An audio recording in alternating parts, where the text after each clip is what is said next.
Time starts now. Okay, here we are, David Hunt from the G4 Guitar Network. Today, the topic today will be young beginners, and when I say young beginners, I'm really talking about that sort of age of 3 to 5. Some 6-year-olds could fit into that as well, but we just want to sort of define how to work with that age group because it is quite different as they get older. Obviously, they respond differently. They become more self-disciplined, if you like. There's a lot of things that kick in when we get to that age of 7, 8 onwards. Very different age group. So what I'll do is I'm just going to kind of open it up to the questions and see where it goes from there. And if we get stuck, then I'll go to kind of the points that I have here in the training and so forth. So I'll start with Paul. Paul, do you have any kind of immediate questions that you want to raise? Yeah,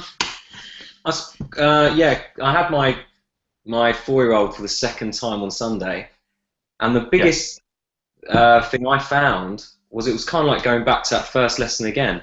I thought, because we made a really good connection in the first lesson, and I thought, oh, this is great, because I remember I emailed you quite soon after, really like, oh, that was brilliant, I really enjoyed that. But then the second lesson came, and he was very shy as he came in the room. He was kind of coming up to mum and dad, and I thought, oh, we're kind of back to this again. I thought I'd settled this last week. So I kind of realised that, okay, this is going to take a little bit longer. Again, it's the first 4-year-old I've taught, apart from, obviously, my daughter, who's only 5 now. So yeah. I suppose the biggest question I have is how to continue. I say the hangout we did last time was great on how to initially start. And I found I did that connection, it went really well. But now I'm like, I need some games. I need to make it a little bit more fun. I need to coax him a bit more out, I suppose. So the hardest thing I'm going to find now, I think, is continually now moving through the next few weeks and building that rapport and, I suppose, keeping the interest. Yeah. I suppose there's not really a question there, is there? But there is. There's a couple of very good questions. Yeah. How I think the main question you're asking in there is how do we keep him as excited as he was the first week? Because is that what you found, that he's not excited as excited the second week as he was the first week? Yeah, I think it was quite shy. His parents did say he'd stayed out of his nan's and he'd had a bit of a late night. So I don't know if he was a bit tired, so he wasn't so much more engaged. Keeping his attention for that half an hour I found difficult. By about 20 minutes in, he was starting to drift. So I just moved quickly to a clapping game, away from the guitars, trying to kind of bring him into a little bit more. So I think it really hit me then that, okay, I need to really get some games sorted out. I need to get perhaps some props. I need to get perhaps some worksheets, something a little bit more out there of what I probably normally do. I think it hit me then that, I need to work a bit harder here. Yeah, it's interesting though, because what you're going to find is that when you do group him, it gets easier with little kids. They actually have more fun in groups because it's not all down to you trying to provide all the energy and the fun. The other kids kind of provide a little bit of that as well, and it just becomes more of a game thing. A couple of things that I'll advise you to do straight away is try and watch some of the kids shows where they have kids on the show. I don't know if you have those kind of shows. They're actually very popular in Japan. So if you don't actually have many in the UK, look online. Even if you can't understand what they're saying, just watch the way that they take these little kids and sort of involve them in all sorts of games, usually musical games, singing and playing and running around and all that sort of thing. And you will really get some great tips as far as that's concerned, because when you're teaching them one-on-one and you're kind of trying to sit them there and you teaching them where to put their hands and whatever, it becomes feels to them like work. They start to sort of lose the fun of it. So you kind of want to keep them in that game mode, and even if that means putting the guitar away for a minute or putting it over to the side and just getting them running around and clapping and jumping up on the spot, any of these things, because we're not really, even though we are teaching them guitar, we don't want to teach them guitar as if they're already 7 or 8. We want to teach them understanding that we need to kind of make this musical and make it fun. And really, if they get the rudiments down happening in those early stages, then that's when they're more likely to kind of stick with it long term, because like I said, the fine motor skills, the thing with little kids is that the fine motor skills are going to seem difficult, and that's where you're going to lose them pretty quickly because they just don't have the capacity to really take in those fine motor skills at an early stage. So if we just have a look at the lesson and we kind of break it down, what I would do in that second lesson, and even perhaps have a look at what you did to see what we can do differently. But in what I'm looking for is really especially with the little kids in those first few lessons, is I'm just really trying to tap into what is fun for them, to try and work out what buttons to push. And so for an example, kids love to play, just something else about it, kids love to play hide and seek. So you could hide things around the room that they need to find that have something to do with learning music. And it could be anything from, hiding kind of a book that's about music and go, okay, I want you to go and find the guitar book. There's a guitar book in this room somewhere. Let's go and find it. And so you sort of run around with them and they find that book. And then you once you've got the book, then you open it up and say, okay, let's have a look in here, see what it's got inside the book. So you're kind of making everything exciting, everything's a discovery. And that way they become interested. And if you see them start to get bored, or the game is not fun anymore, then switch to a different game. And the idea is to have lots of games so that you're ready to switch at any time. And that's really how I played it. I just kept switching from one thing to another, but it always had some kind of lesson in it. Does that make sense so far? Yeah, I like that. That's great. Okay, cool. So this is kind of where we want to build up our list of things that we can do in order to keep the kids engaged. And you can sing songs, you can play the guitar while they sing songs with you, and that's one of the things that I would do a lot.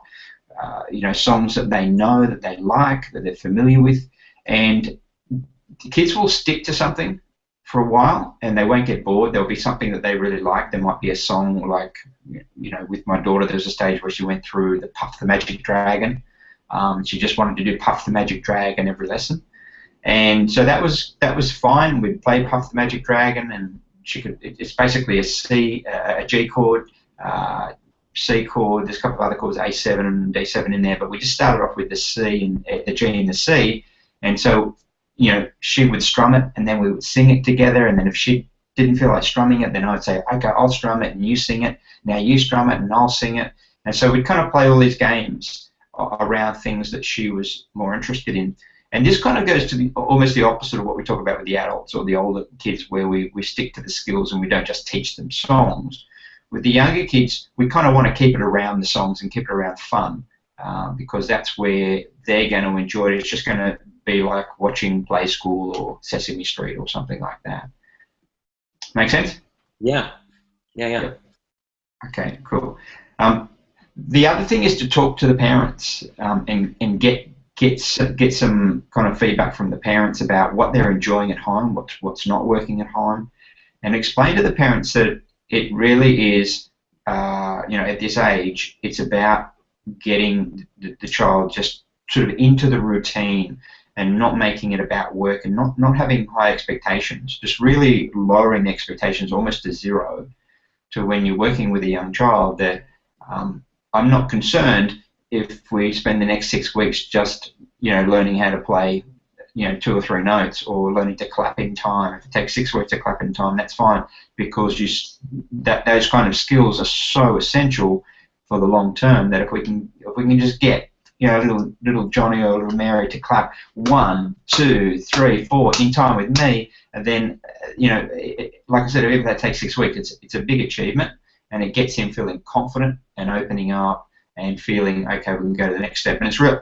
Sorry, one of the other things is that with little kids, we don't want to go ahead of where they're at, because they will lose confidence very quickly. What we want to do is kind of stay where they are, edge it up a little bit, and then bring it back. Edge it up a little bit and bring it back. So I kind of have this almost, where I start off every lesson doing what they can do, and then in the middle, maybe a few little challenges, and then at the end, we go back to doing what they can do. So they always start off feeling good, and they always finish feeling good, and in the end, there's a bit of a challenge there, and we'll just see how they go with it. So.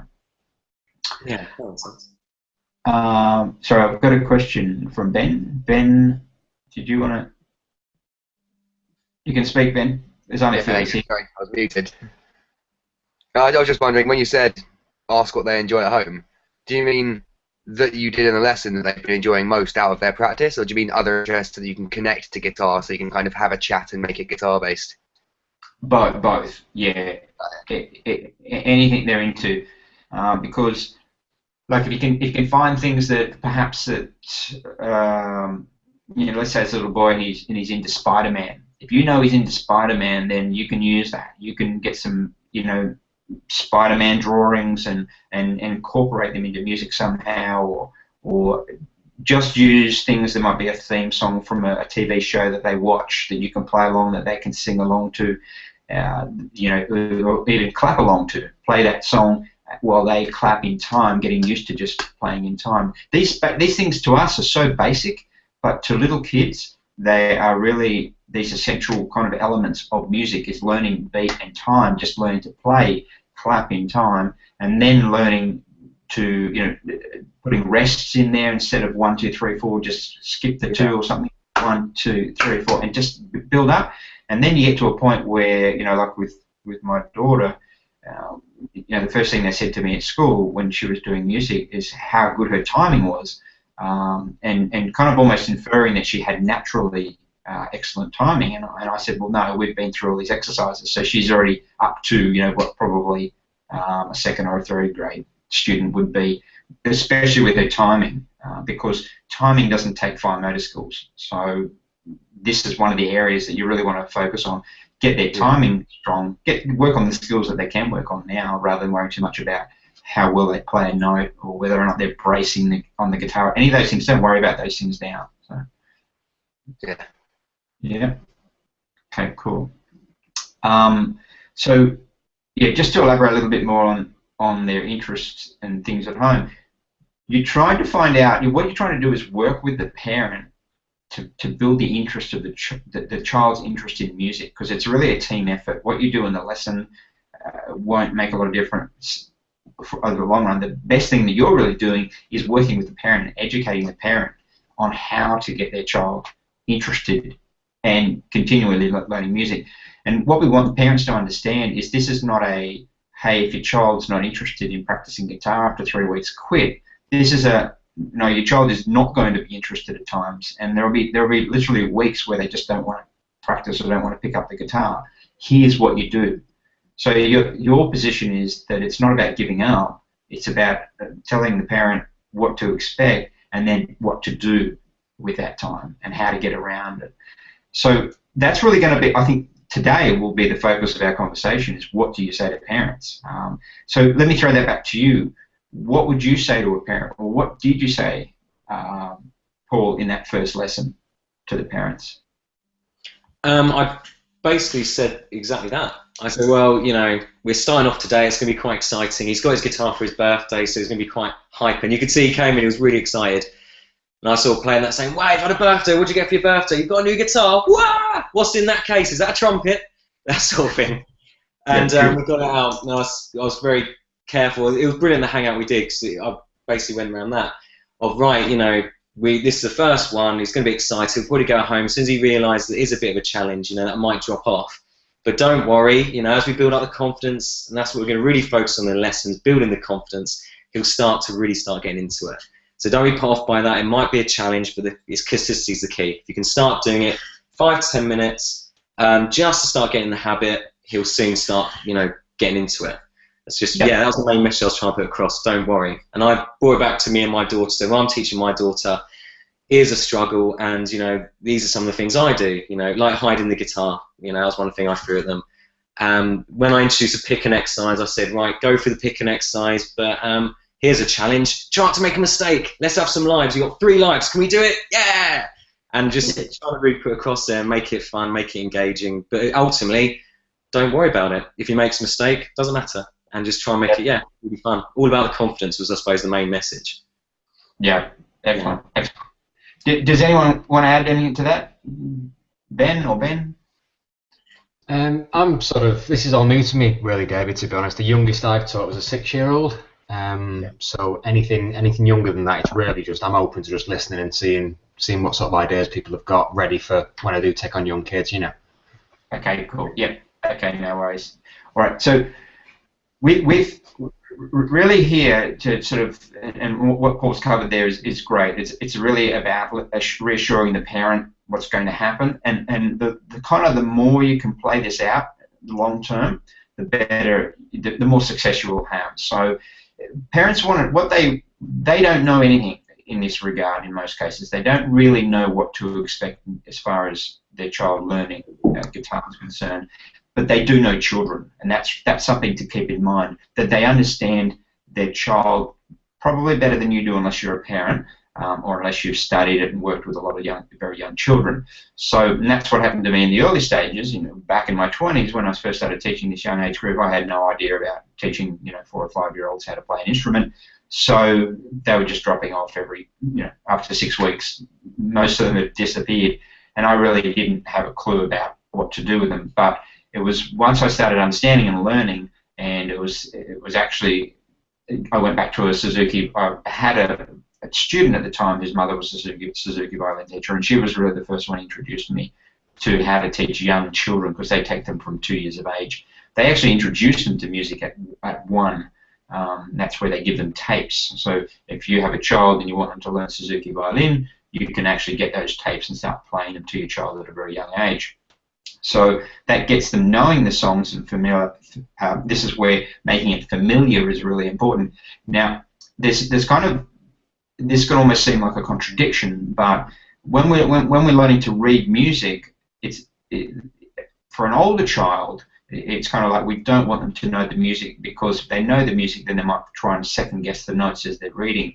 But with young children, we actually want the opposite, and that's where we want them to know the music that they're trying to read, because they connect what they know with what they see on the paper. So it's kind of this kind of phase over cross period where that happens. But with Suzuki, their strategy, and Suzuki musicians, interestingly enough, have amazing ears. Most of them have perfect pitch if they start at that very young age. Nearly all of them develop perfect pitch, and their reading skills are actually often a bit weaker than other musicians, but it doesn't matter because you'd never know it, because their ears are so good that they tend to make up for it anyway. But what happens is they learn at that very early age to listen to the music that they're going to be playing, and then they get the reading material and they start reading it and they connect. And they start with Twinkle Twinkle. That's the very first place to start. So if you start with little kids, it's one of the best songs to start with. And you just get them singing along with it, and then understanding, watching your fingers, watching what you're doing, and then just get them to sing the songs that you are eventually going to get them to play. And even if they're coming from the Young Beginner book with the CD, you can even play those notes on the guitar, which is what I did with Mia. And I actually did it with other kids before Mia, but what I did was I got them initially just to clap along to the melody that I was playing. So I was really breaking it down and really putting those skills in place.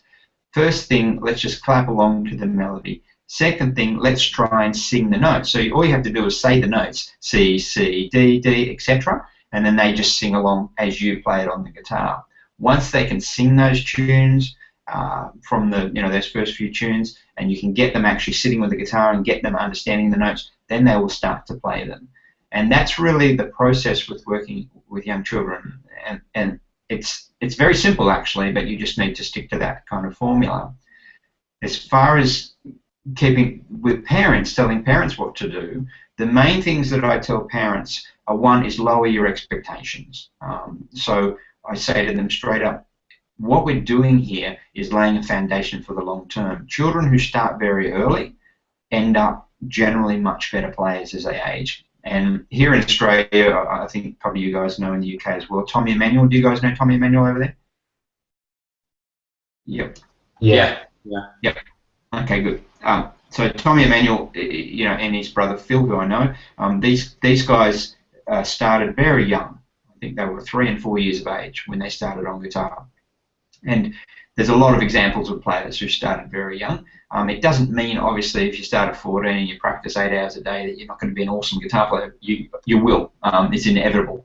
But starting at a very young age gives you a huge head start. And I know when I was, 13, 14, taking up the guitar for the first time, and every now and again you'd come across a musician who had started when they were 5, and they just blow you away. You just go, how do you do that? You know, like some of them are younger than me, and it was just like unbelievable what they could do. And there was a guy who I'm still friends with now, a drummer. And when I was 17 playing guitar, which is when I really started to learn, I learned self-taught for a few years and then went to a fantastic teacher when I was almost 17. I think I was 16, turning 17. And anyway, he took me a long way in a very short period of time. But he brought this drummer in, and we had this rock school program where all these bands, and he more or less threw me into the top band. Not because I was the best player, but because I was really keen and really enthusiastic. So he wanted to put me under a bit of pressure and put me in that band. And the drummer that he brought in, 12-year-old, when I first saw him, I thought, this kid's a bit young. You know, the rest of us were like teenagers, and he's this 12-year-old. And anyway, he was just amazing. What he could do was incredible. And I thought, how did you get so good at such a young age? And it turned out that he started when he was 5 years of age. So starting young will give you a huge head start. It doesn't guarantee you long term that you're going to turn into an awesome player, but it certainly gives you a big head start. And you know, most kids, most of us, I don't know. Let me go around. Paul, when did you start playing guitar? What age? I didn't start till I was quite late. I started playing when I was 15. I had the interest in primary school. I remember asking for it, but they didn't teach it at the school. And secondary school I started early, but had quite a bad experience in a group class. Well, yeah, primary school. Yeah, it was about in the first year of secondary school I started, but just had a bad experience in the group class I was in, and then didn't start till I was leaving secondary school. So yeah, 15 is when I properly started. So I dabbled a little bit, but not properly. 15. Okay, cool. Which, look, you know, it's that 14 years of age they found is the most popular age for people to actually start learning, you know, instruments like guitar, to want to start themselves. 14 is generally the age that we decide that we want to play. Prior to that, we might ask our parents that we want a guitar. I did too. I asked my parents for a guitar. I think when I was 8, I got my first guitar at 8 years of age, had 3 lessons, and then it got shelved. And that's not an uncommon story because my parents didn't understand what to do.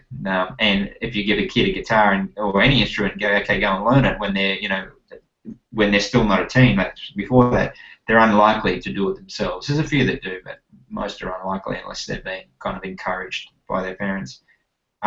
So Ben Messenger, when did you first start guitar? Yeah, I was 9 as well. I was 9 years old. 9, okay, cool. And did you do classical lessons? Yeah, initially, yeah. Yeah. Okay. Yeah. Cool. Because I find a lot of people who start prior to teenage tend to start classical. Just seems to be kind of a common thing. Their parents send them along for classical lessons. From my experience, I think I'd always push kids that way because it's a nylon-strung guitar, and obviously single notes are much easier to play than chords. So I think that's probably why it goes down that route for most teachers. Yeah. I think so too. And I think it's also it's classical music. What I found, and I did classical for a while as well. I found what I liked about it is very structured. Everything seemed to follow a structure. Yeah. You know, you learn everything else, rock and roll, jazz, whatever. There was no structure to it. It was all just, you know, what do you need to do? You know, what do you want to do? Classical teachers, you never asked. They never asked you what do you want to do. They just said, okay, page 1. This is how you sit with the guitar. This is where your fingers go. Blah blah blah blah. So yeah, so I think it had more of that.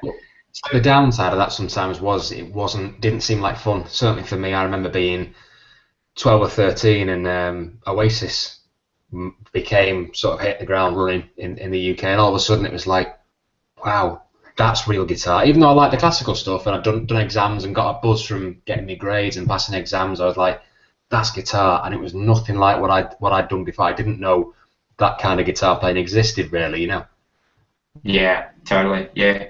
Look, I mean, my only connection to classical guitar when I first started was Led Zeppelin. You know, Babe, I'm Gonna Leave You, and then Go to Heaven. You know, so that's where I realised that the skills of classical guitar was something that I could use to play, you know, other things as well that I like. So Yeah. So okay, cool. So Ben Arcady, when did you first pick up a guitar? Yeah, I started when I was 6. Great. I was Okay. quite lucky. I was given a guitar for my 6th birthday, and then within I think 3 months, I was, if I say teaching myself Beatles songs, that's massively generous to myself. I was more strumming along and finding one or two of the notes out of all of them. But my parents probably thought, he's enthusiastic and he's killing our ears, so let's get him some lessons. Yeah. Cool. But that was Cool. great. Good.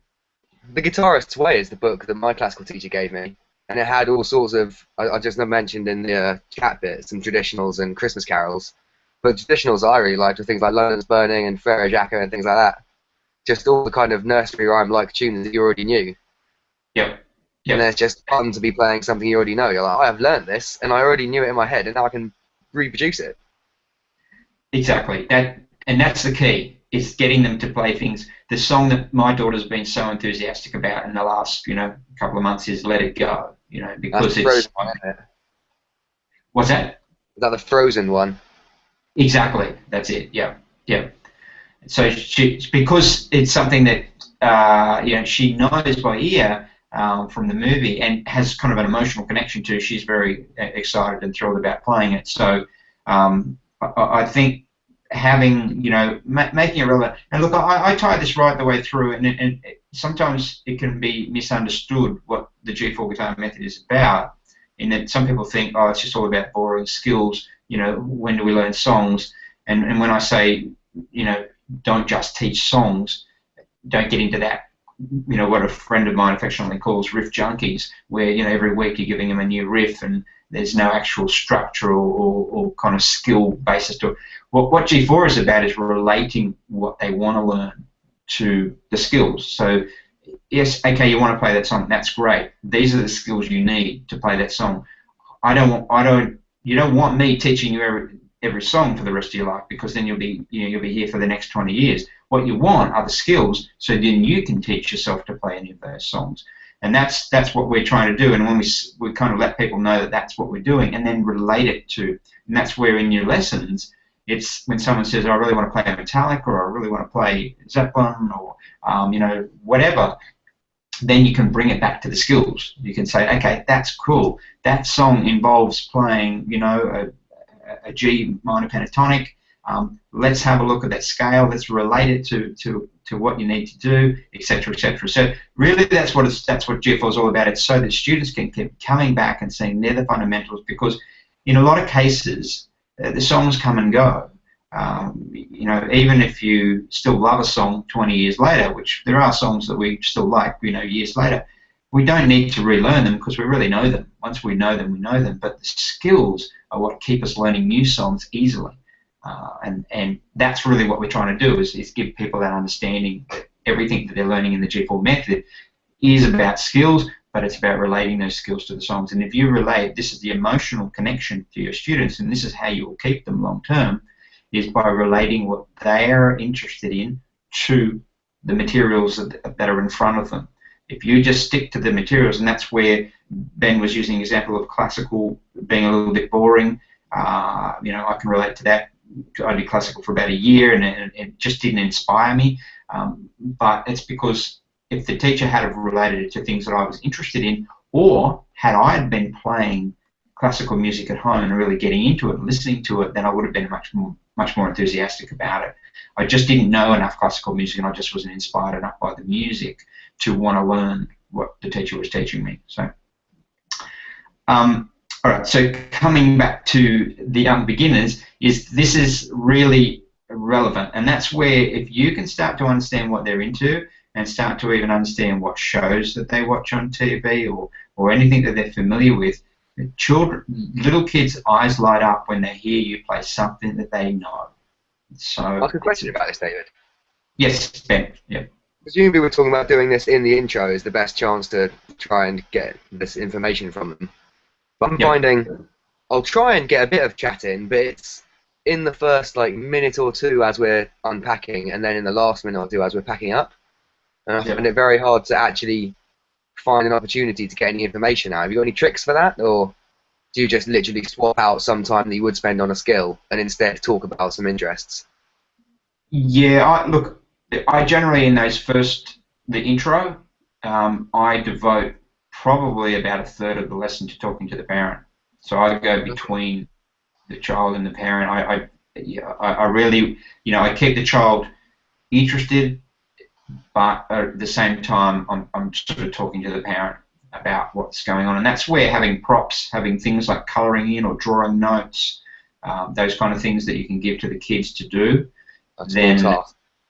yeah, that's right, and that'll keep them doing something while you say to the parent, what you're really doing is, ultimately, it's just the goal that you're trying to achieve is that when you have the child there, you're demonstrating what you're telling the parent. You're saying, okay, this is how we get the child to learn reading. We start off by, just giving them some blank sheets with 5 lines, and all I want them to do is identify which are the line notes and which are the space notes.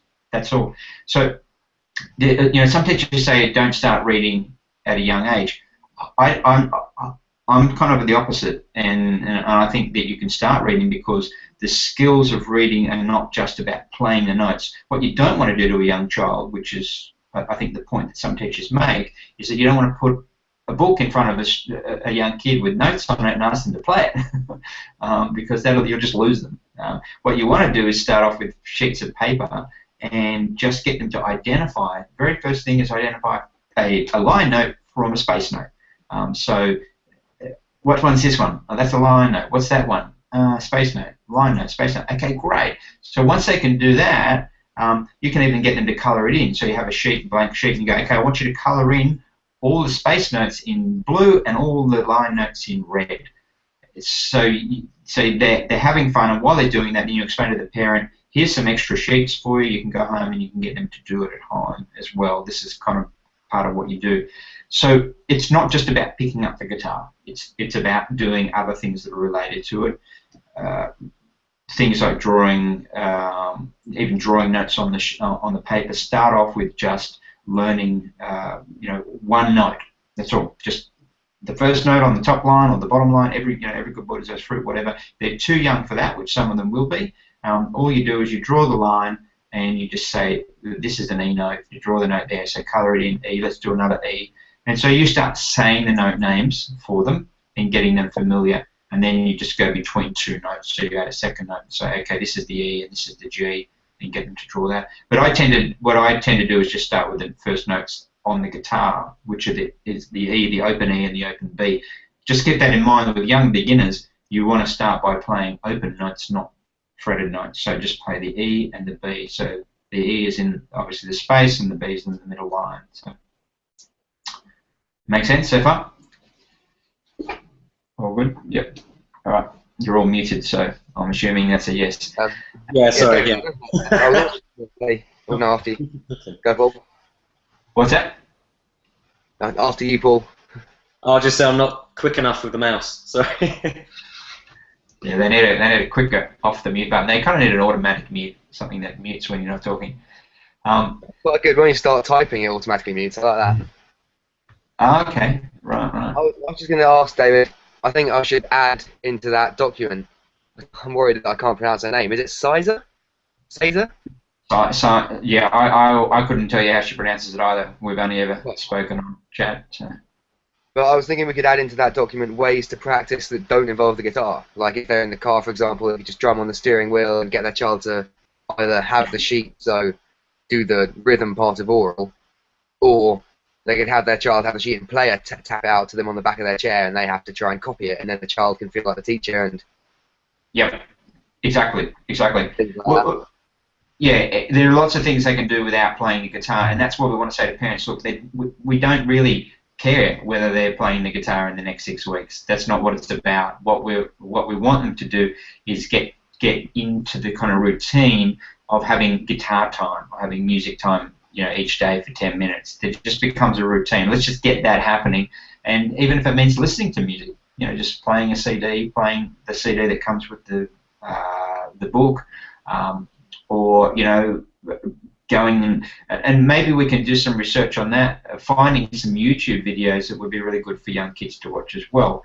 Not that we want them on YouTube all the time, but if we could just find a few videos, then that could be something once a week. Watch a YouTube video for your practice time, and see some bouncing ball on some notes, or something talking about the different parts of the guitar, or whatever. So one of the things that I did with Mia very early was that we started the lessons off by just talking about the different parts of the guitar. This is the body, and this is the head, and this is the neck. And if you go and watch one of the videos that I did, you'll see she goes through and names all the parts of the guitar, and she can hardly say them. She's only 3.5, and she's frets, something she says. It's quite funny and cute, but she's still, but she knows the parts of the guitar. So that's the first thing I would do. Paul, did you do any of that? Yeah, that was the first thing. Then we did. Right. Yep. And do that every lesson, okay, from now on for a while. I'm talking for the next 3 months. Go through every lesson doing something like that that's very familiar, that they can instantly get. And I can tell by your tone that you're probably very good at this already. But just to kind of give you an example, I would grab the guitar and I go, all right, okay, let's see what you can understand today. What's this part called? And they go, the head. Oh, wow, fantastic. I bet you don't know this one. The whole, you're on fire today. What's going on? Okay, I bet you've forgotten what this is called. The neck. Oh, give me a high five. That's fantastic. So you just really, little kids love this kind of thing of when you think, wow, how did you do that? Anything that they think is that when you're kind of wowed by them, they love it. And so if you can have plenty of wow moments through those lessons, something that would the parents might even raise their eyebrows and go, oh god, this guy's a bit over the top, but the kids love it. As long as the kid's having fun, enjoying it, it's working. Yeah. All right.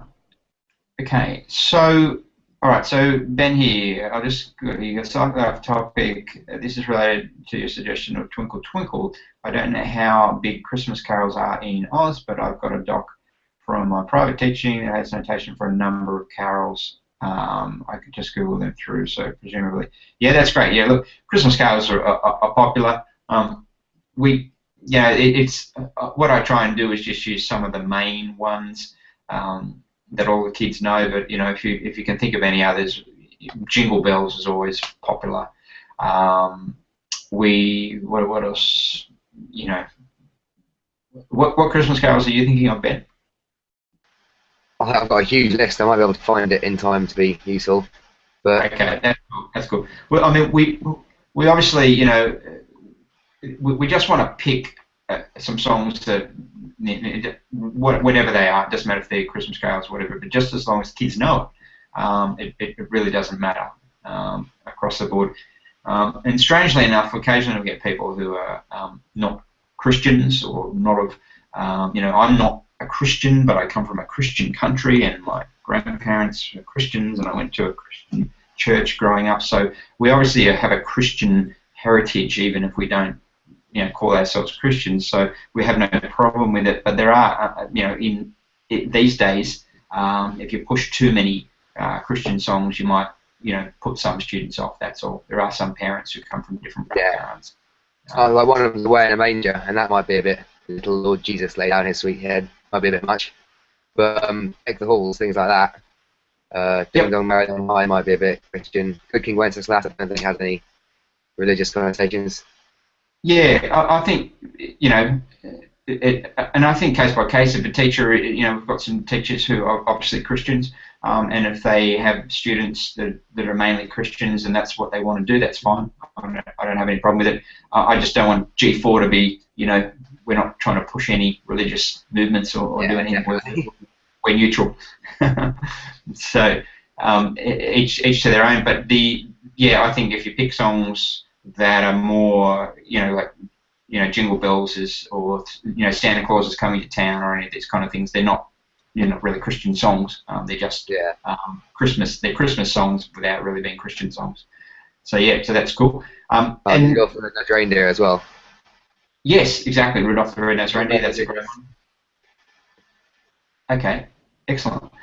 So I think the more you can, Paul, my suggestion is the more you can kind of center around songs and just pick elements of those songs, clapping along, singing along, dancing along even. I think that's where you're really going to get the kids having fun. And if the guitar becomes really kind of an association to that early learning experience, then you will find it much easier, much more fun. Always be prepared to take a different direction. That's really the key with kids. Don't expect them to just sit there and learn what they're being taught in every lesson. As they get older, we do expect that, but with young kids, just go with them, run with them, and have fun with it. So, and when you bring them together in groups, what's going to happen is that you will see that there'll be more group participation. Little kids, for some reason, when they're in groups, they're actually better than older kids. They tend to really, they watch each other and they tend to want to stay in the group and whatever the group's doing. I don't know if this is an evolutionary thing or what, but yeah, little kids, they tend to follow each other. Oh, okay. Now, any more questions? Far away. If you've got another question, throw it at me. I've got one question actually, David. Sorry. Off the Young Beginners checklist. Yep. Under chords, it says identify C, G7, and G. By identify, do you just mean they can find the shape but can't actually strum it? Or you show them the shape and they can identify by you showing them, if that makes sense? Yeah, more the latter, in that you play it and you go, okay, what chord am I playing? And again, you can get them to draw it. You can have some sheets where they can draw it. You could even have photos, like 3 photos, and say, okay, you need to pick which one's the C chord, which one's the G chord, etc. So. I like that idea, like a chord quiz. Yes, yeah, a chord quiz, fantastic. Yep. And look, you can pull them out of a box. You know, they can put them in a hat or whatever, and they can pull them out and go, all right, you know, which one is it? And you go, yes, fantastic. So you have these different stages. The same with reading music. You have different stages. First stage is just recognizing what's what. The second stage is to start to play it. And so, like with learning to read music, it's just recognizing the notes on the piece of paper. The first thing I did with the young kids was I would just get them to the point, first of all, recognizing which were lines and space notes, then next recognizing which notes were which, just starting with the E and the B, just which is E, which is B, getting to recognize those 2 notes, and then adding, you know, another note in, maybe the G open string or the F note, and I would just point, and as they could start to recognize those notes, then I'd get them to play them. I'd say, okay, play the E note for me on the guitar. Bang, excellent. Can you play me the B note? Good. And then I'd bring the 2 together. All right, so you know the E note, and you know the E note on the music, so here we've got a little exercise, just E and B, and they go along and they play those notes, and they would start to connect the dots and build it up from there. So it's really about just making those small steps and making it fun. Now, something that I will go into now, because it's just occurred to me, and this is really important, so I want to cover it, and that is to be talking to the parent about any problems they're having at home and addressing each issue, because what you want parents to know and understand is that every problem has a solution. That if they're frustrated at home, the child doesn't want to practice, they're not playing the game, or they're trying to push too hard with their child, or there's just kind of the parents not putting in the time or the effort or whatever. You want to address these problems as you go through each lesson. So in that second week, and I'll throw this at you, you've had your second lesson, did you talk to the parent about what happened at home during the week? Yeah, that was the first thing I addressed, was a practice log, and they brought up that, this day was a problem, but this day we wanted to keep going, and we had to put away the guitar, and he started crying. I was like, oh, brilliant. So yeah, that was the first thing we addressed. On regards to the practice, he'd only done, I think, 4 times. I really kind of went over that, it's the consistency, you want to try and make it a habit. Yeah. Would you have jumped on that and said, well, really, you should be doing every day, you want to try and because I'm kind of, with that age, I'm unsure about how much I should be pushing the practice, how much I sit on in the lesson, for instance. He was kind of, if it was an older student, I would have said mucking about, because he was kind of off looking at stuff. So, and I let him kind of explore. I didn't kind of say, right, no, come back here, look at what I'm doing. I was kind of, well, and the parents did. The parents were like, oh no, come on, look what you're doing. And I was like, well, I sort of felt like I should correct them. Like, oh, don't worry, he's fine, just let him. I'm kind of a bit unsure of how, I suppose, strict I should be, without kind of putting him off. And obviously, I don't want to be strict and him go home saying, oh, I don't want to see that evil guy anymore. That's a thin line I find hard to, you know, which side I'm going to be on. Okay, good. Well, these are all good points. So the first thing is the practice, what to do as far as if the child doesn't practice every day. A lot of the time it's not about the child, it's about the parent. And, you know, the child will say, I don't want to practice, or I'm not in the mood, or I'm tired, or whatever.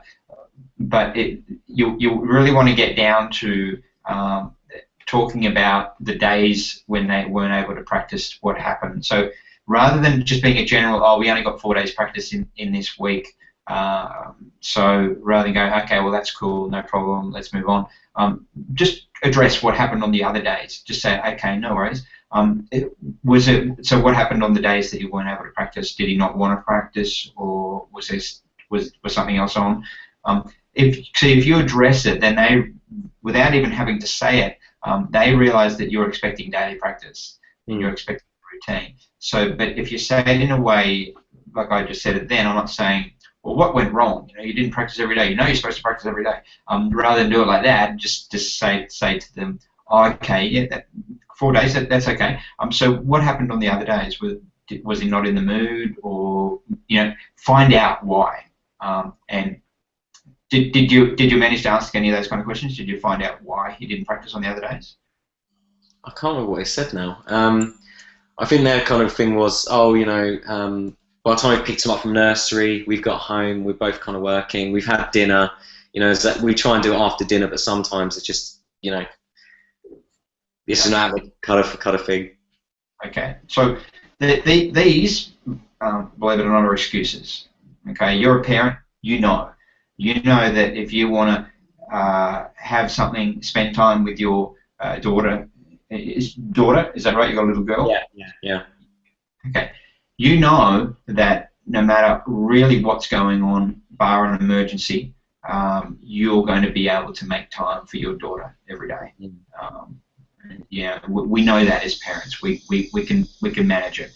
Now, especially when it's kind of agreed to in the beginning, that you're talking about, okay, what's the day, the time, and little kids tend to have routines. You know, they tend to, you know, you don't put your kids into a million things when they're 3, 4.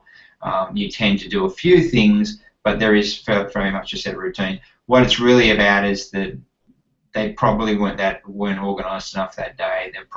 So what you're really trying to do is impress the importance that this is what hinges on your child's success. In other words, it's your organisation as a parent, as the manager of the child, that's going to make the difference between whether they succeed or fail. It's not really about the child. And you want to do that, but you want to do it. You want to deliver it in a nice way. You don't want to, you know, they don't need you. They've probably got other things going on in their life. They don't need you telling them how to run their life. But what we're trying to do is just say, your child can learn guitar. That it's not. We don't want them to draw the conclusion in 6 weeks through inconsistency that their child is not cut out for learning guitar, because that's what most of them come to. They come to that conclusion. Look, we tried this for 5 weeks.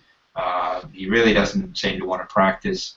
And when you look back at their track record, you can see that they've been inconsistent. And what it's really about is the parent doesn't want to sit down and have to have this routine. They just want to relax and, you know, watch TV or do whatever else they do. And I understand that. We all understand that as parents. We want to just switch off come 6 o'clock. We want to just turn off and relax. But then we know we've got to get our child who's a little bit reluctant about practice to actually pick up the guitar and do it. But if you're committed, it's going to happen no matter what. So that what you're trying to do in that 5 weeks is get that message across. It's the parent you're trying to convince more than anybody. And you're trying to help them with really the objections and the excuses that they're giving themselves. So I had daycare, or I had this or that, I had to go and pick up my other child, and my husband got caught back at work, so I was kind of trying to cook dinner and juggle 2 kids and blah, blah, blah, so there was no time that night to get the practice done. All right, so this is the routine. This is what's going to happen. This is probably going to happen to you every week.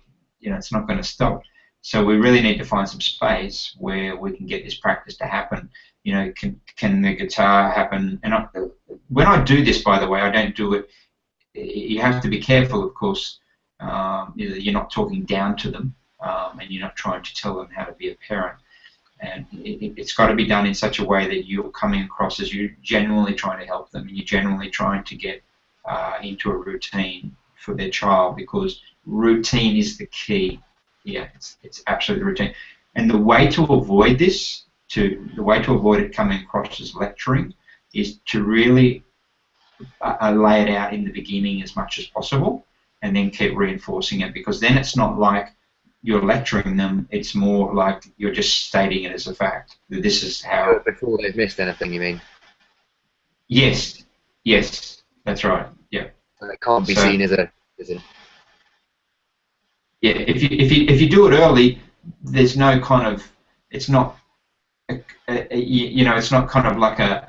I'm saying that you're doing the wrong thing. It's if you get in early, then it's actually more about this is how you have success with a child.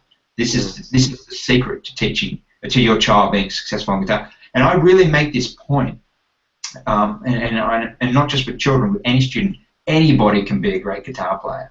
You know, anybody. You know, if you've got 2 hands and 10 fingers, and you know everything works okay. Bar a very small percentage of people who don't have those things, then you can learn guitar and you can become, you know, a good or even great guitar player if you really want to.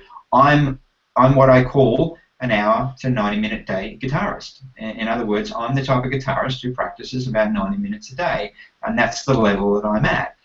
If I want to be Joe Satriani, then I need to be 4 to 5 hours a day kind of guitar practice. So there's different kinds of guitar players. So whatever kind of guitar player you want to be, it really depends on your routine, not just how much you practice, but the quality of your practice and what you're actually practicing. And so these factors, and when you explain that to anybody, they get it. And when I talk to parents and I say that, you know, it's really about the routine and how committed you are to that routine. And the more committed you are to that routine, then the better your child will be and the odds of success. Yes, there are going to be days they don't want to practice. There's going to be tears sometimes. Sometimes you're going to have to give them time out. Sometimes you're going to throw their guitar on the ground and have a tantrum. But, you know, children do that anyway. So why not learn guitar in the process? Yeah, might as well get guitar in there as well. Exactly. You know, and like the more you sort of throw it up front, the less problems you have later. In other words, you know, if I'd say to a parent, your child is going to throw tantrums sometimes. They're going to, you know, they won't want to do guitar. You know, there are times that I've got to give Mia time out. I've just got to say, Mia, we're doing a practice no matter what, you know. And it could be very easy for somebody else to look at that and go, oh, he's forcing her daughter to play guitar. And yes, I am, if you want to look at it that way. But I also do the same for her having a shower. I do the same for her getting dressed. I'll do the same if she is, you know, disrespectful to other people or whatever. I will do the same thing. So it's really no different doing guitar. You know, it's like, sweetie, we're doing guitar. It's going to happen every night. It's just the way it is. You know, that's what we do. We're going to have fun. I promise you, I'm going to make it fun. But if you're going to be grumpy and you're going to be, you know, throw a tantrum, you're going to go to your room, go and think about it, and then come back, and we'll start again. And it works. She comes out and she's fully into it, fully enthused and ready to go. So, yeah. Yeah. I think one of the biggest things, and I know I've put this on our group and whatnot, but it's kind of just made me go a bit, wow, this is amazing, is I think the parent viewing it as not educational, as just recreational. So viewing it as a fun thing rather than seeing the value behind it. And the book I'm reading at the minute about the child's, how the brain develops and how music plays a big part. So I'm quite now keen to impart that onto parents. It's not, you should get them practicing because it's a fun thing and they're going to enjoy it. It's you should get them practicing because it's going to develop their social, mathematic, reading, every skill they have will be impacted by them learning music. So it's not a choice, it's a gift you could give them. So you should really sit down and work on that because it's going to make them a better person through their whole life. It's something you can give them now. So if they are crying, if they're throwing a tantrum, you know, you're doing this for a reason. It's not because it's a fun thing, it's this is important to their development. So I'm quite keen to bring that in. Fantastic. And that is so important because that's really what parents need to hear. There's so much evidence on this. Two things. One is that there was a turning point for me in my 20s, really late 20s, and I went to in Sydney. There was a seminar, and it was presented by a lady named Frances Rauscher, who's a professor in Berkeley in California University, and she's the one that you might have seen these things about the Mozart effect and all that sort of thing. She's the one who was involved in that research, and I met her at the time. I spoke to her personally one-on-one. We even exchanged some emails at the time, and that's when email was just first came about, by the way. So she really inspired me with the benefits that you're talking about the fact that children's brains develop differently when they learn music, and they know this. They've found it where and not just instruments, but apparently those who learn guitar have a unique brain as well. Apart from every other instrument, guitarists have a different kind of way of communicating and learning the instrument opposed to a lot of other instruments. We tend to use the visual a lot more than, say, piano players who tend to, read music, or violin players who use their ear a lot. We actually look at each other, and we learn by actually watching each other. And that's quite well known now. So we develop those mirror neurons much more than musicians on other instruments. But the second thing, which is really important, is Martin Seligman, who's one of the leading professors of psychology in the US. He speaks about the fact that one of the main reasons he believes of the high rate of depression, especially amongst children, the rising depression, is that we're in this era of wanting everything now. And his studies that he shows, and this is his strongest message in everything that he teaches, is that the more you focus on short-term pleasures, in other words, things you don't have to put much effort into, you get right now, food, television, you name it, the less happier you will be long-term. So even though it makes you happy maybe in the moment, long-term you're unhappy. The more you focus on things that don't bring you immediate pleasure, that actually take effort, such as he uses the example, such as learning a musical instrument, the more long-term happiness you'll be. And he's got studies and studies that show this as being quite true. So learning a musical instrument will actually make your child happier in the future. So there you go. Does that make sense? Yeah. Okay, it's compelling evidence. And I don't know about you, but, I know a lot of musicians, and I won't say they're all the happiest people in the world, but most guitar players I know are pretty happy when they've got a guitar in their hand. No matter how bad their day is, they seem to be okay once they've got a guitar in their hand. Yeah. So I don't have any evidence on that, but I just from what I know. I agree. Yeah, I think all guitar players I know the same. Yeah. Well, if I know you're a guitarist and you're looking glum, I'll just stick a guitar in your hand. That'll cheer you up pretty quickly. So that's a great one, Paul. If you can sort of convey that to the parent, because really that's the message that we want to get across, and that's something that I did a lot of. Was that I would really be throwing a lot of these messages into parents about the benefits of learning music, and that it's not about as you say, it's not just recreational. The recreation comes when you learn the instrument. This is learning. Learning takes work. It's like fitness. It's great being fit, but you've got to put in the effort to become fit. You know, you can't just expect to enjoy the pleasures of fitness without actually training hard every day. And it's the same with music. And what we're really trying to do is, you know, I explain to parents, it's about getting them to this point of intrinsic returns, and so they learn the instrument for a period of time, and yes, it's hard work, and then suddenly the instrument pays back, and we know that. We all know that feeling. So it's like, oh wow, tonight I'm just on fire, and I've never played this good before. Wow, this is good, this is exciting, and that's what we do it for. Would you guys agree? Yeah, definitely. Yeah. Okay, so we don't do it for the money, we don't do it for the fame, we don't do it for you know, recognition or anything. We simply do it. We do it for that buzz that you get from knowing that you're better than you were a year ago, 6 months ago, even putting in that practice and knowing that, hey, I can do things today that I could not do before. I can do things that I thought I wouldn't be able to do, and it's, you know, in reality, it's a kind of a gentle sort of slope, but the truth is that, oh, sorry, the reality is a slope, but it actually feels like it comes in bursts for me anyway. Is that? Would you guys say the same thing? Yeah, definitely. Yeah. I think it's such an incremental build-up, isn't it? It takes so long, and I think that's the beauty of something like a checklist or working with a metronome, working with time. You can see the improvements.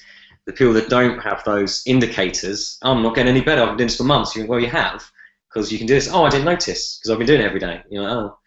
So yeah, I think that's the importance, again, of having a teacher, having a mentor, having someone that can see you and relate what's actually happening. So yeah, exactly. And that's really the secret to it, is breaking down things. And I've done this in lots of different areas of my life. In that, you know, if you look at, let's look at your business, for example, and I know that this seems like we're getting off track, but we're not, because it's all about explaining to parents about, you know, the value of learning a musical instrument. But, and the experience that the parent has and the child has is no different to the experience that you're having with your business. You have days where you think, oh God, you know, I'm putting on all this effort and I thought I'd get more inquiries, or, you know, I just had 3 students drop out this week after going out and doing, you know, 3,000 flyers this week. It's like all my work is just out the window. You're going to have days like that. You're going to feel that it's not going anywhere, that you're actually going backwards, because that is the nature of it. It is that you, as you put in the effort, not everything it pays off. Some things, some effort that you put in, it's the same with your guitar practice. Some things that you do will not actually give you a reward. But if you do enough things and you do it often enough, 2 things happen. One is that some things will pay off, and the other thing is you'll learn what pays off. So you'll stop doing less of what's not working and more of what is working. And that's what I say to parents as well, is that what we're trying to do here is understand your child and understand the way that your child learns. My role as the teacher here is to help you discover what it is that's going to really help your child to learn music. It's not to give up. At no point should we give up. We should stick with this until the child reaches teenage, and then they can decide for themselves. But until then, let's keep doing it and keep trying to work it out, what makes your child work. So if I relate that to your business, it's the same with your business. That, you know, I see it with teachers who go out and they go hard on the flyers and they marketing and all this, and then they enroll, you know, so many students, and then they lose a lot of those students because of they're just not very good at holding the students yet. They're still learning, and then they feel kind of depressed and down about it. But the reality is that they've learned a lot in the process, and the next round they're not going to lose as many of those students. They're going to sign more up, they're going to keep more students, and they're going to get better and better to the point where I got to, which is where 97% of my students stayed enrolled for at least 1 year. And you know, even amazed me, but it was that I had all these things in place, all these you know, checks, if you like, checks and balances to make sure that everything happened. And it's the same with teaching a child guitar. If you sort of convey this message to the parent, that these first early months are going to be the hard time, because this is when we're trying to work out what's going to work for your child. So stick with me, keep communicating with me, and that's what I'm doing with you guys. Keep talking to me. If it's not working, don't just give up. Come and talk to me. Tell me what's going on. Let's bounce the ideas, because I've probably been there, and I probably know at least one solution, maybe more, for that very problem. So. Yeah, I think that's it. You got to find out what doesn't work to work it so it does work. To build systems, you've got to break the system to rebuild it, to make it better. So yeah, exactly. Yeah. So if you have this attitude with every student, that I go in with this attitude that every student can be taught to learn guitar. Every student who comes to me and says, I want to play guitar, even if they change their mind 3 weeks later, I know that they still want to play guitar. Maybe they don't want to practice guitar right now. Maybe they're having trouble, organizing their life or whatever, but I know that they want to play guitar. And with the thing with young children, and with any child really, but especially with young children, is the parent is really the major factor in young children, because as the child gets older, the parent is less involved. The child starts to gain control over their own life and makes their own decisions. And so by the time they get to 14, 15, the parent has very little say in what the child does. And so that's where, when you start young, the younger age, it's really about educating the parent more so than the child. And what you're doing with the child is just demonstrating to the parent what to do at home. All right? So keep in mind that the lesson, especially those first 5 weeks, but even beyond that, when you start teaching the groups, you still want the parents to know what's going on. The way I had my studio set up was that I had the waiting room with the door open, so the parents could see in, but I also had enough room so parents could sit in behind the kids if they wanted to. I didn't ask the parents to sit in all the time. I said, you don't have to be here all the time. There'll be some times where I'll ask you to sit in, or other times. So I know if a child is off track, if things aren't going well, then that's when I'll bring the parent in. I'll just say, could you just sit in on this lesson, because I just want to show you a few things. So if you're doing that with the parent, if you're educating them really from the word go and let them know, give them that impression, or not impression, but actually instill them with confidence, is a better way to put it, that you absolutely are going to come up with a plan to teach this child, but you don't necessarily have all the answers right now, because every child is a little bit different, and that you're working with the parent to work out how we're going to. It's almost like, they were coming to you to learn how to read and write. Their child can't read and write, and they're coming to you for that. They're not going to give up.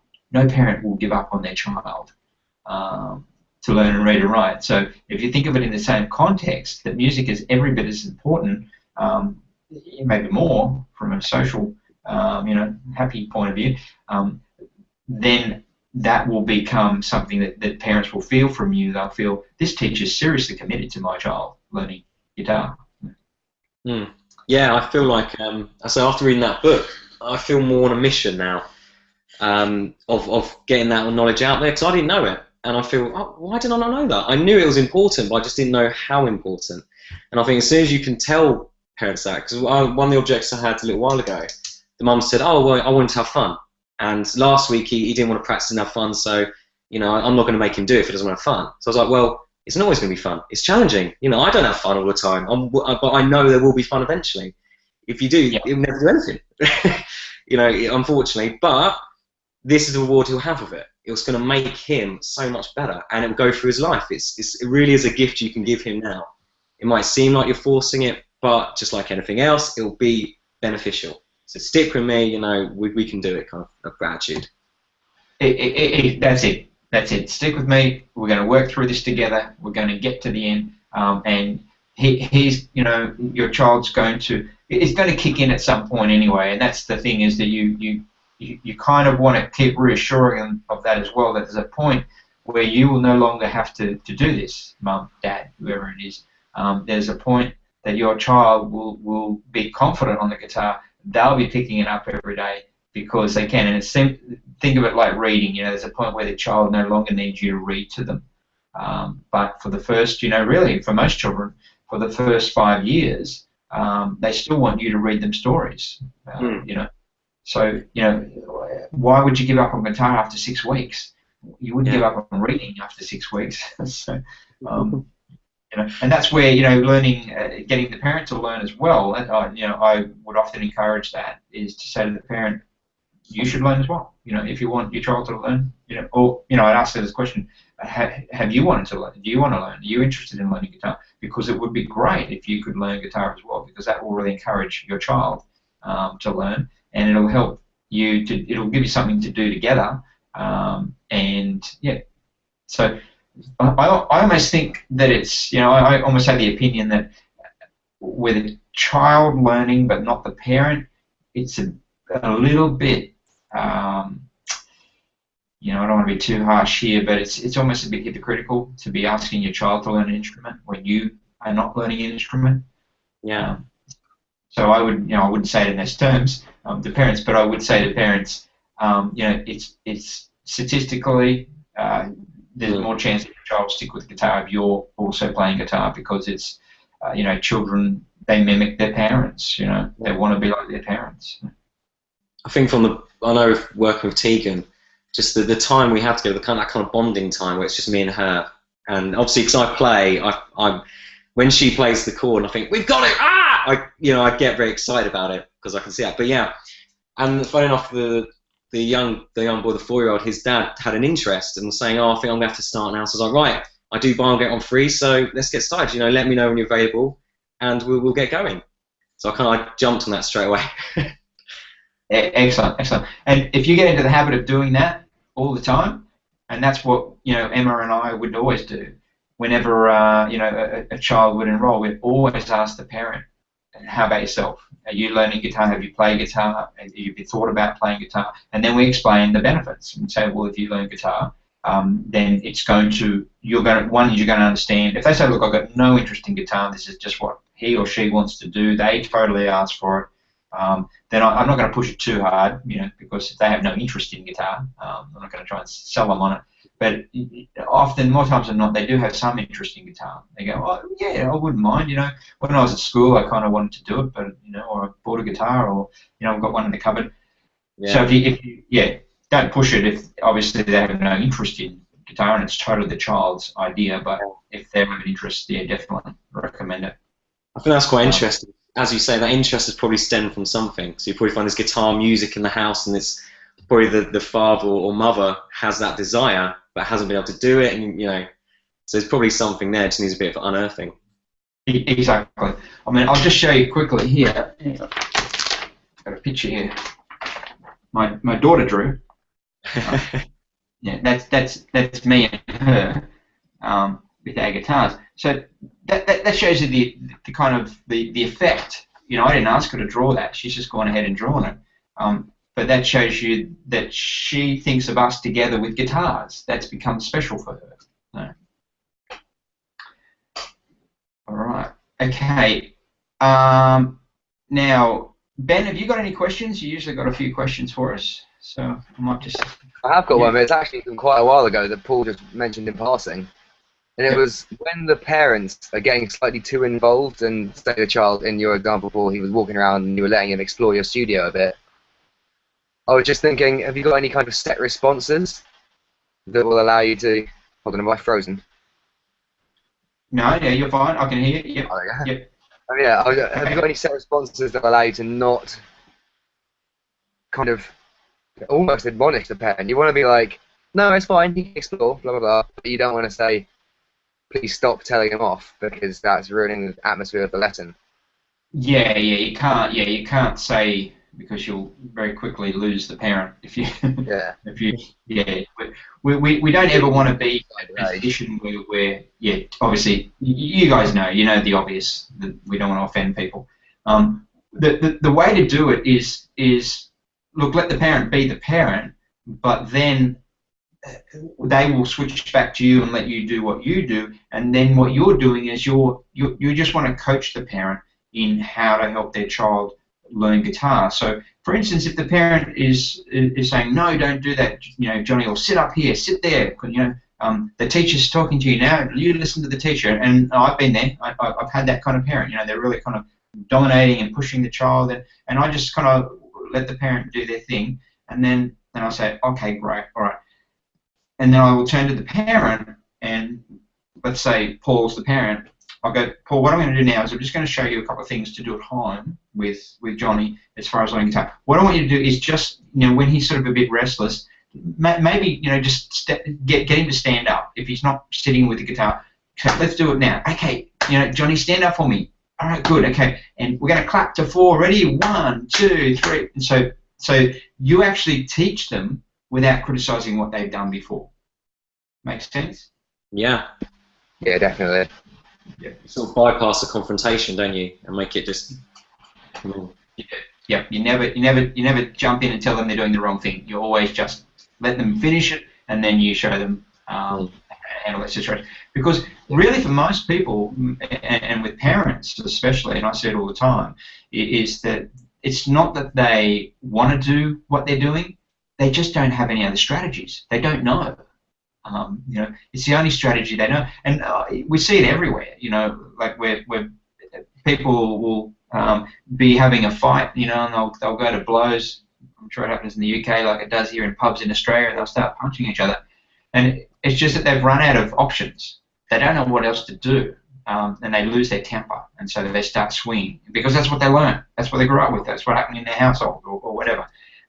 So everyone has strategies for dealing with particular situations, and the worst thing you can do is to say to them, that's the wrong strategy, that's the wrong thing to do, because then they get offended. The thing that you want to do is show them what to do without criticizing what they just did wrong, so to speak. Yeah? Yeah. Phrasing. Yeah. Okay. Cool. So with the parents, what you're trying to do is really dominate the stage as much as possible without offending them, without pushing them out of the way. But really, the parent is there to learn the strategies to teach their child how to play guitar. That's really because they're doing, unless they come to you every day, that's the way it is. There's only 2 ways to teach a child to play guitar. One is to teach the parent how to teach the child at home, and the other is to teach the child every day yourself, that they turn up for a lesson every single day, and we know that's not happening. So here in Australia we have what we call squad swimming, and as you know, Australians do very well when it comes to swimming in the pool. That's where we get all our Olympic medals from, and that's about it. But it's because we have squad swimming, and squad swimming is a daily thing. And I actually thought about this for a while, and I thought, wouldn't it be great to have a guitar squad where they turn up every afternoon like they do at the pool, and they sit and they practice for an hour every day on guitar in groups. And it's still something I haven't put out of out of reach, so to speak, or as an option, because I think that you could produce some pretty amazing guitar players if you had a guitar squad where they turned up every afternoon and practiced guitar. It would certainly alleviate the parents of the responsibility. Mm. Okay, cool. So You would need a big location, wouldn't it? what's that say? It would be great, but you would need quite a big location because 5, 10, 15, 20 people might want to come, and then... Yeah, that's right. You need a room big enough to cater for the number of students who come. So you could have them in different rooms as well. You could rotate. You could have like 5 students in each room, and this is like I don't know if you guys know the Institute in Hollywood in America, but that's often what they have going on in there. They have different rooms with different people doing different things, and they're usually in groups of up to about 8, I think. They do have some big classrooms, but they also have a lot of small rooms where you go in there and you work in groups. And as a teacher or lecturer, you can actually rotate around the rooms, or you can have a couple of assistants, have a couple of your senior students. There's lots of different ways to do it, but yeah. But having a daily place where students could come and practice, you would produce some pretty amazing students because they'd be more compelled to practice with other people than they would by themselves in a room at home. Even though that practice is important to do it by yourself, I think if they had every afternoon had to come and practice with a group, then they would. Yeah, I think that you would see. I just think of squad swimming in Australia, and I know that it works. And it works in sports as well. Where guys practice every afternoon in their sports. So. You'd kind of have Olympic level guitar players, wouldn't you?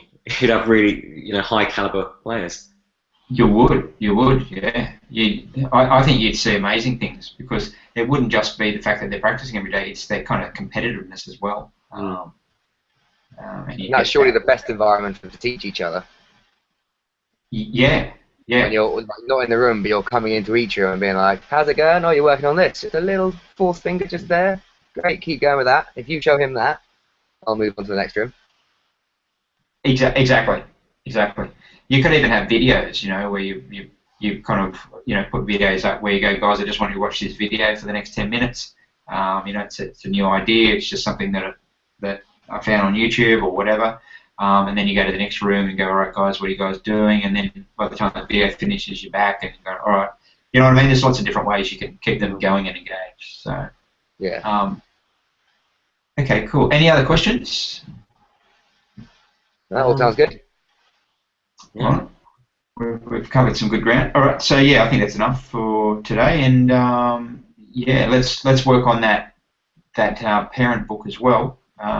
There's look, my idea. I just so you guys know, I play with the kind of the idea of and you might want to have a read of this book. It's called The Lean Startup, and the Lean Startup principle is really what Toyota was built on.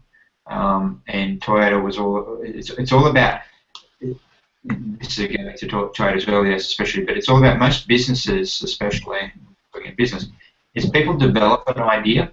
It's like me creating the G4 guitar method from scratch, really building and spending years developing it, putting it all together, and then putting it to market in the hope that it will sell. And that's what most people do. And 99% of products that go to market never make a profit. So people spend sometimes years on developing their ideas and it ends up being a flop in most cases. So they wasted all this time on something that nobody wanted. So the lean startup principle is that you just start off with the basic of whatever it is that you've got and then develop it from there. Does that make sense? Yeah. What was the phrase? Was it minimum marketable product or something? That minimum viable product, yeah. Yeah. Yep. MVP. Yeah, that's right. So, Now you brought it up. Has Alex made any progress with that course he was going to do? Do you remember Alex's Learn to Play Some Incredible Solos course on your marketing and online product audio? no, I don't think he has. I don't think he's. I'll have to speak to him and give him a prod, because I wanted to have a look at that. I thought that sounded like a great idea. Yeah. Well, I mean, what I find, and that's why I don't want this idea to die, well, and this is why I'm suggesting this, is that what I find is if you don't make a start, then it doesn't develop. The reason the G4 method is developed is because I put it into action pretty well straight away. Just so you know, I didn't have a checklist to begin with. What I had was the essential skills, and on a piece of paper, the daily practice sheet is all I started with. That was it. I had nothing else. Everything else came after, and it came through suggestions from things. Ben, yourself, you've come in and contributed to the G4 guitar method. You've gone and looked through all the method. You've picked out all the little things that need to be fixed, and believe it or not, even though Ben went through with a fine-tooth comb, Jeff found a mistake in it today in the theory book. So there are still some things probably hidden. Okay, so my suggestion is this, is that we take what we've got now with the teacher, what I've got here, like, the kind of games there, and we just put it on one sheet of paper and we start with that. Does that sound like a good idea? Yeah. Right. Yeah, I think that handbook should be kind of like the G4 method. You've got all it's kind of like a tiered bit. So you've got here the most important and the basic ones, and then you can go into a bit more detail. And then if you really want to dig deep into each of these topics, we can explain them in full and how it'll help rather than just what to do to help. Yeah, excellent. So let me just take what's on that sheet now. I'll put it onto something like a booklet, as if it's ready to go based on what's there, and then I'll throw it to you guys, and you guys can add whatever you want to it, and then we've got something to start with, and then we can develop it from there. Yeah, I don't know if my flyers will have arrived yet, David, but if not, I'm going out for lunch, but when I get back, I might just look through it and try and summarise some of the links Siza's put in there. All right, I'll leave it for a couple more days, Yeah, so if you guys go and just have a quick look at it, and then I'll put it down, let's say for next Monday, that I'll actually put it together into a booklet with a cover, and we'll just go from there. It'll be, version 1, and we'll just keep developing it. Cool. That sounds great. Otherwise it'll die. I'm telling you, it'll die. It'll just get forgotten, and we'll move on, and we'll wonder whatever happened to that great idea. Yeah. As many great ideas happen, yeah. That's right. Many great ideas never get anywhere. And you just start with a very lean idea, you throw it out there, and if it really is meant to be, it'll grow, it'll develop. But if we don't put it out there to start with, it won't grow. Because what will happen is the teachers will come on board and they'll go, I like that booklet, but I had an idea, or do you think you could add this, or I don't really understand that, so we realise it needs to be reworded, or parents are saying that they don't understand what you mean by the 10-point game. So you understand what I'm saying. We'll work it out as we go. So. Yeah. Cool. Okay. All right, I'll let you go. It's 8:30 here. You guys have a great day, and we'll talk very soon. Cool, Have a nice thanks, day, David. Have a nice day, Paul. Thank you, mate. Thanks, guys. See you See you later. soon. Bye. Bye.